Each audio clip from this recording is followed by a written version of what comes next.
Hi everybody and welcome back to Room 9, our region's largest classroom. My name is Miss St. Louis and I'm a teacher at Rogers Elementary School in the Mehlville School District. And we are located in South St. Louis County.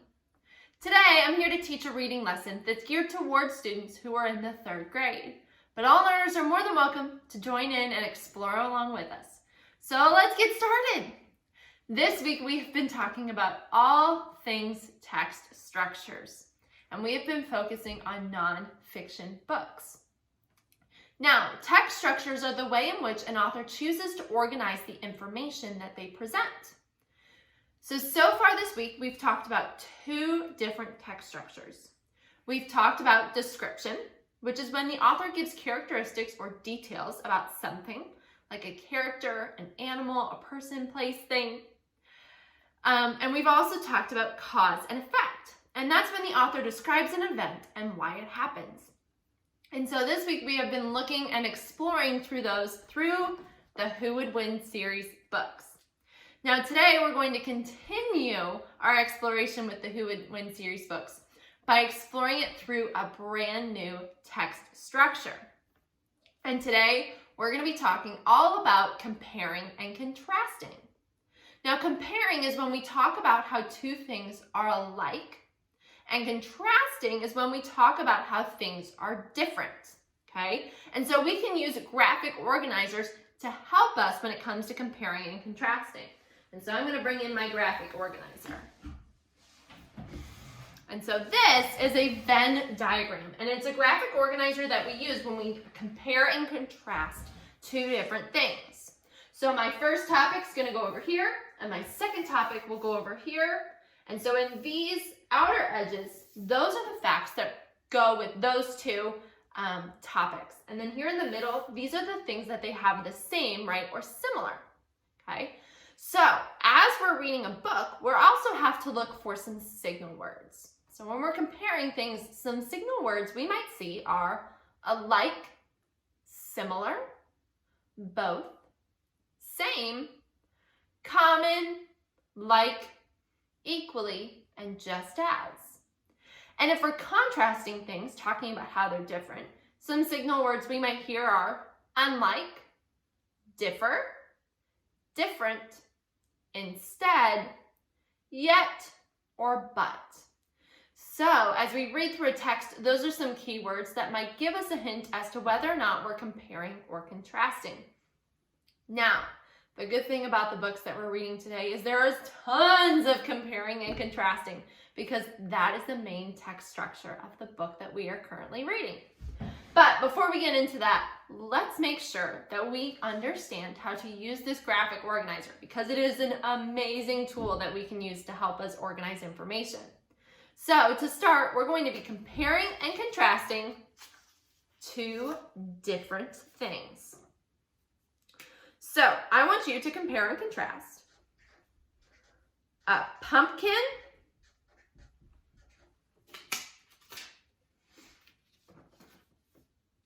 and an apple, right? We are here in the thick of fall and we see pumpkins and apples everywhere. So now's the perfect time to compare the 2. So, what do we know about pumpkins and apples?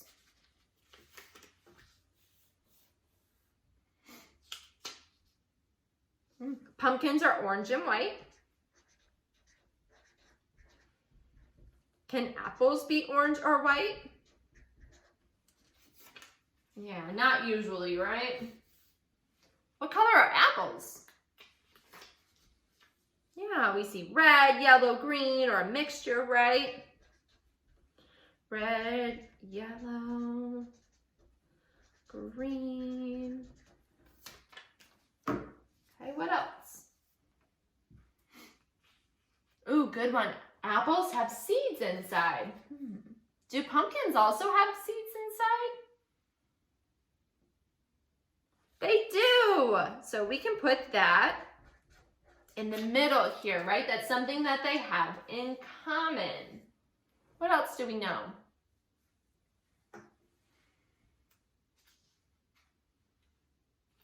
Very good. Yeah, we can eat both of those, right? So a word we might say when an object is something that we can eat is we call it edible, right? That means that's something that I can eat. It's safe for me to eat. So it's edible. What else?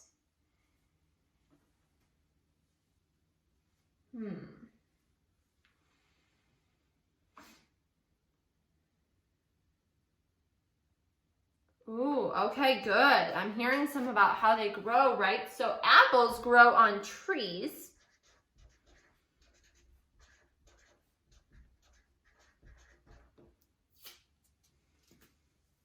And pumpkins grow on vines.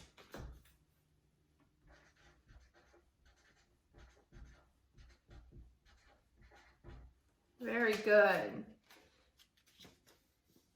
I'm seeing some differences there.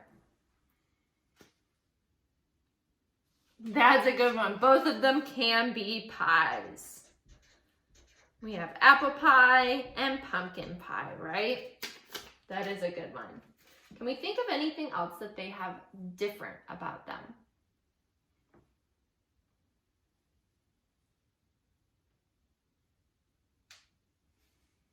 It's kind of tricky, huh? Sometimes when objects are very similar. We're really having to stretch our brain here.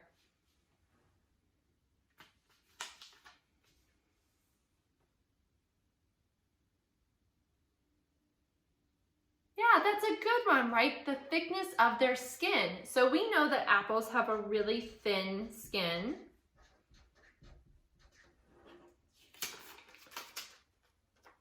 Right? Whereas pumpkins, their skin is a little bit thicker, right? We could also talk about how an apple is solid throughout and a pumpkin has this big core, right? It's hollow on the inside once you take those seeds out. So there's lots that we can compare and contrast.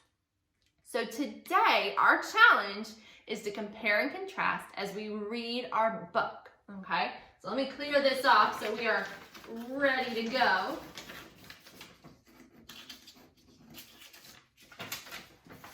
And compare our two animals for the day. So, continuing on with our weekly theme, we are reading another book from the Who Would Win series by Pallotta. Okay, so today's two animals that are up for the test are, drum roll please,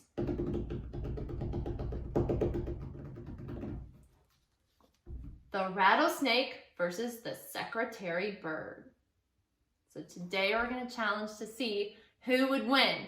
But before we begin, let's get in a little predicting. Remember, predicting is when we make a guess as to which thing we might think would win or when we think what might happen. Okay, so it's a chance for us to make an educated guess. It's all right if our predictions are wrong, but it's a chance for us to try. So I'm going to write my guess down here on a Post-it.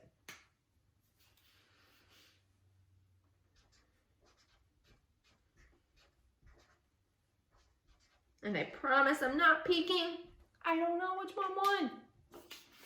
And I'm going to hide it, and we'll check back in at the end to see if my prediction was correct. Now, remember, as we're reading along, you can always change your prediction as you learn new information, okay? So who would win? The rattlesnake versus the secretary bird. So we're doing two animals. So I'm going to label my topics. That way, as I read and I get information, I can go ahead and place it up here. It's a really good choice that we fill out our graphic organizer as we read. That way, when we get to the end, we're not trying to remember all of this information because we learn a ton when we read books. Sometimes it can be really hard to recall that information. So keeping your graphic organizer handy with you as you read is a really good practice. So we have our rattlesnake, and we have our secretary bird. So I will go ahead and label those guys. And now we are ready to read. So who would win? The rattlesnake versus the secretary bird. The rattlesnake is hungry and is looking for a bird to eat. What bird should it go after? If it attacks a bird, who would win?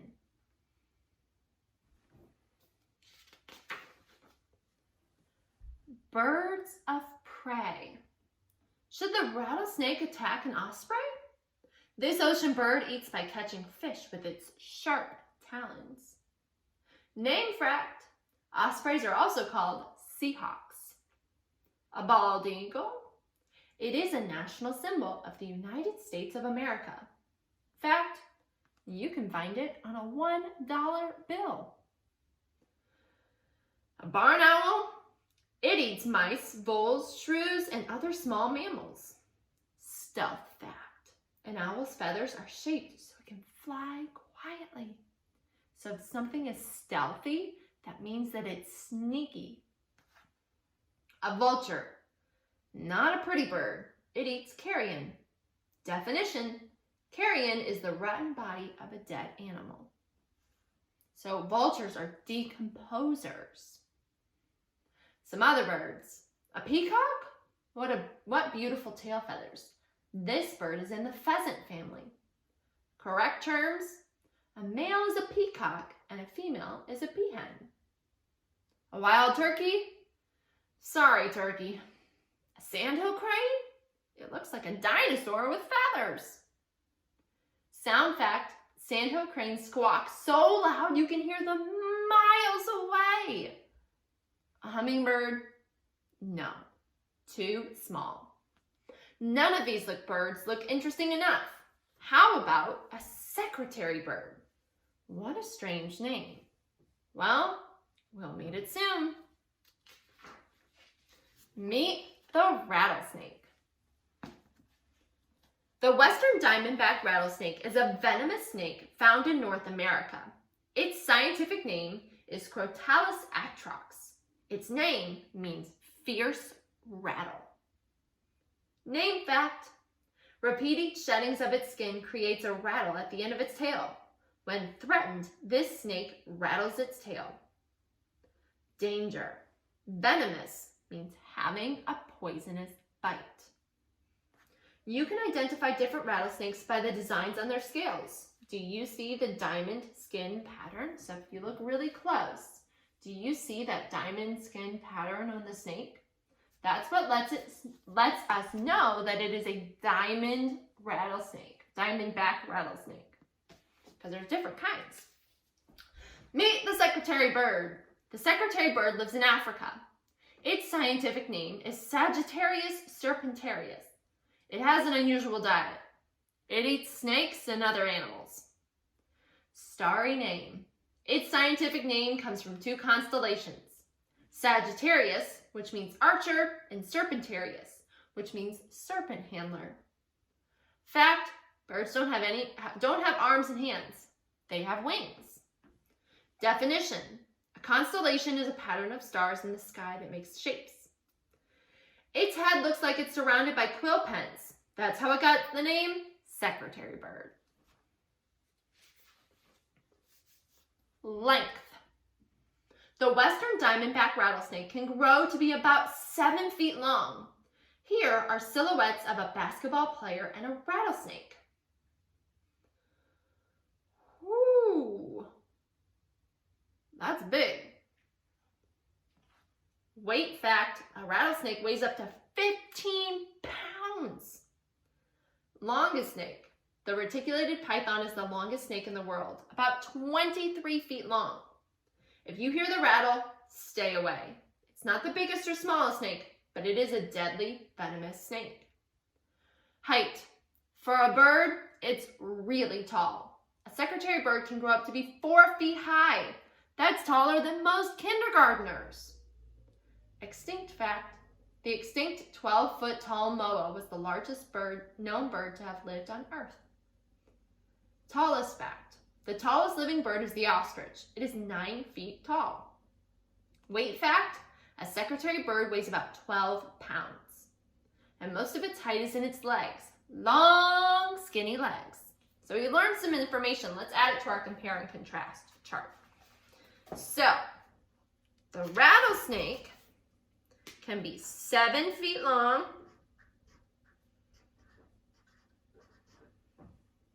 and it can also be 15 pounds. So we'll add that to our rattlesnake.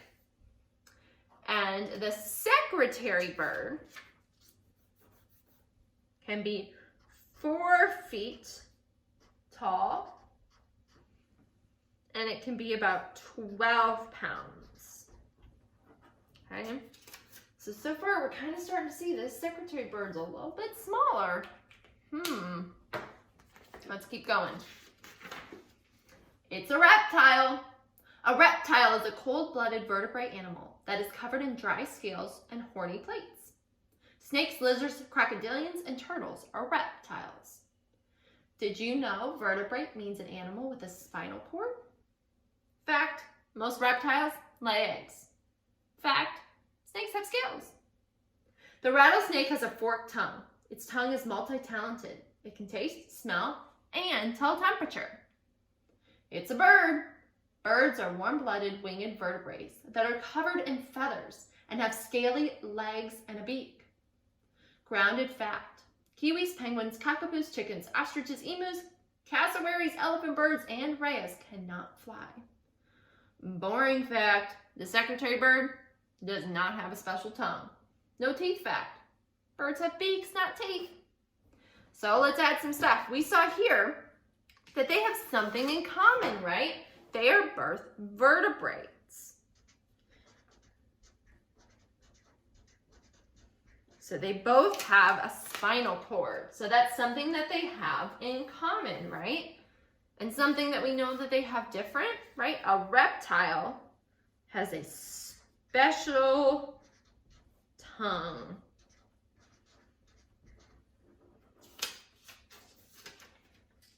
Oop, over here. There we go. Let's keep going. Rattlesnake skeleton. This is a rattlesnake skeleton. Ribs, ribs, and more ribs. What does this skeleton remind you of? A coiled spring, a slinky, a dragon, all of the above? Number fact, humans have 33 vertebrae and 12 sets of ribs. Rattlesnakes have between 200 and 400 vertebrae and ribs. Fact, snakes have teeth called fangs. This is the skeleton of a secretary bird. Does it remind you of anything? Does it look like a dinosaur skeleton? Nicknames: African marching eagle, serpent eagle, and the devil's horse. Knee facts: most birds, including the secretary birds, have knees that bend backwards. What? Find me. Western diamondback rattlesnakes live mostly in western North America. Here's where they live. Contest fact: when people have a contest to catch rattlesnakes, it's called a rattlesnake roundup. Look for me. The secretary bird lives in the grassy plains and savannas of Africa. A savanna is a treeless plain. Did you know a group of birds is called a flock? So here we see some location differences, right? So our secretary bird lives in Africa, whereas our rattlesnakes live in North America.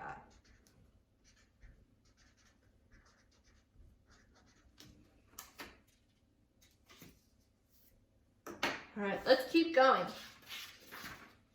What's special? What's special about rattlesnakes? Rattles! The rattle is the tail at the end of the snake. Did you know? A rattlesnake is not a type of snake to go looking for trouble.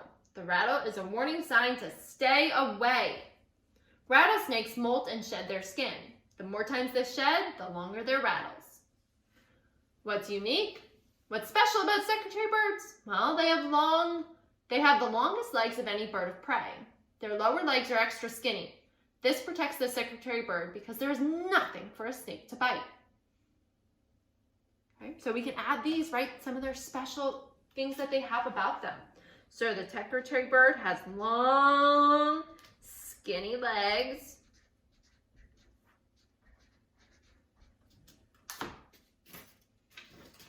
And our rattlesnake right, has that rattle that helps to warn them or to warn other animals, right? Don't come near me.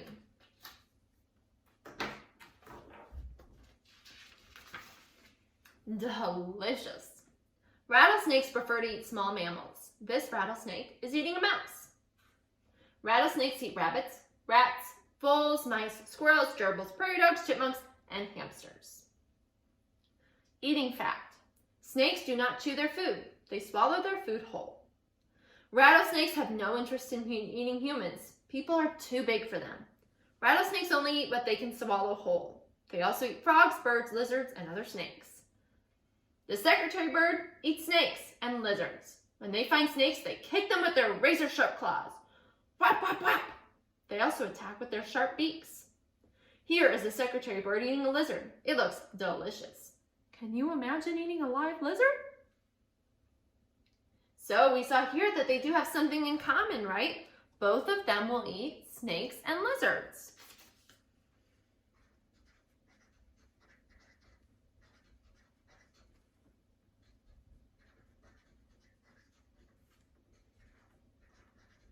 All right, let's keep going. We want to see who wins here, right?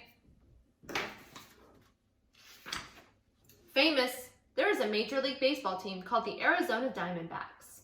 The Florida A&M Rattlers have a great logo on their helmet.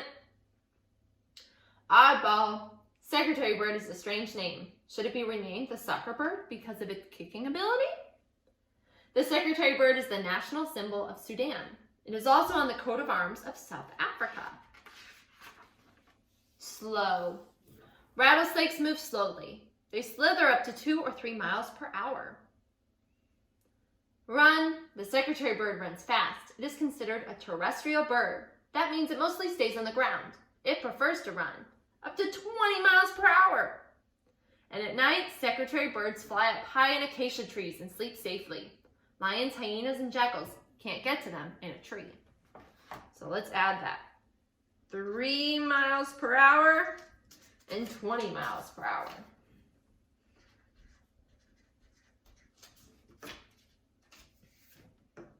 Boop, backwards. Silly me.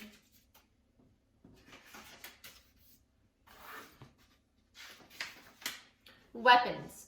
Rattlesnakes have fangs and poisonous venom. They bite and then inject the venom through hollow fangs. When it attacks, it is lightning fast. The secretary bird has 4 great weapons. It can fly, run fast, and has a sharp beak and deadly claws. It can jab with its beak, stomp with its feet, and kick with its long legs. The secretary bird is on an acacia tree, ready to hunt. It's on the lookout. In the wild, it's eat or be eaten.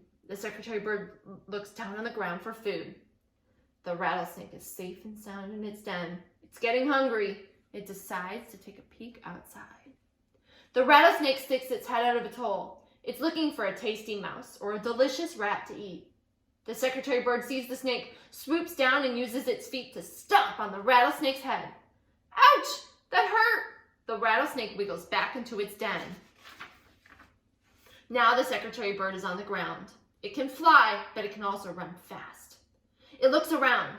Where did that snake go? The snake decides to fake out the bird and uses its secret second escape tunnel. The bird hears it. As the rattlesnake moves out of the den, the secretary bird uses its foot to stomp on the snake again. The rattlesnake moves into a defensive position to bite the bird. The secretary bird's body is too tall for the snake to reach. The snake tries to sink its fangs into the bird's ankle, but there isn't enough to bite. The bird dances away. The snake tries to bite again. Yikes! Poison! The bird has to be careful. The bird kicks the snake. Whap! Then the bird stomps on the snake with its razor-sharp claws. Whap! The bird kicks the snake again, and the snake goes flying in the air.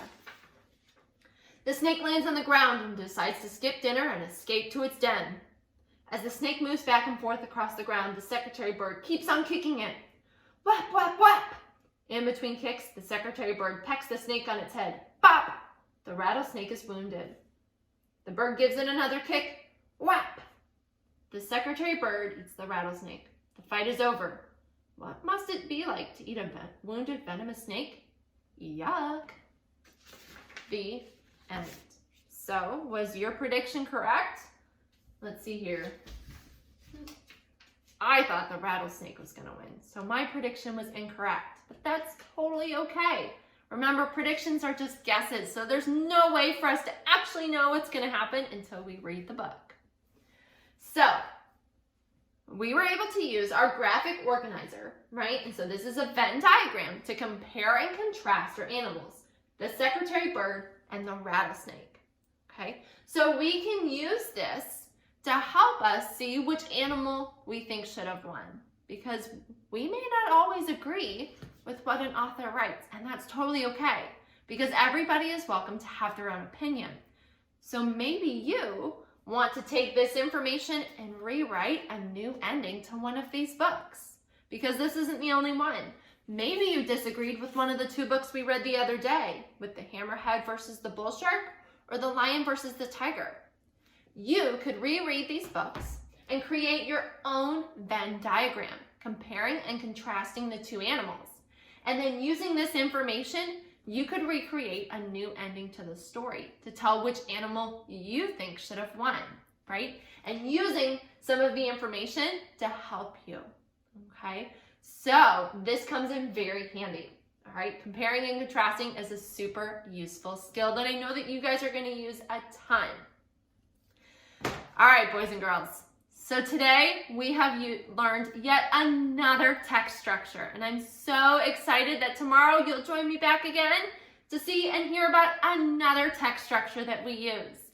But until I see your faces again, I hope that you have an amazing rest of your night, and we'll see you again next time here in room 9. Bye everybody, thanks for coming.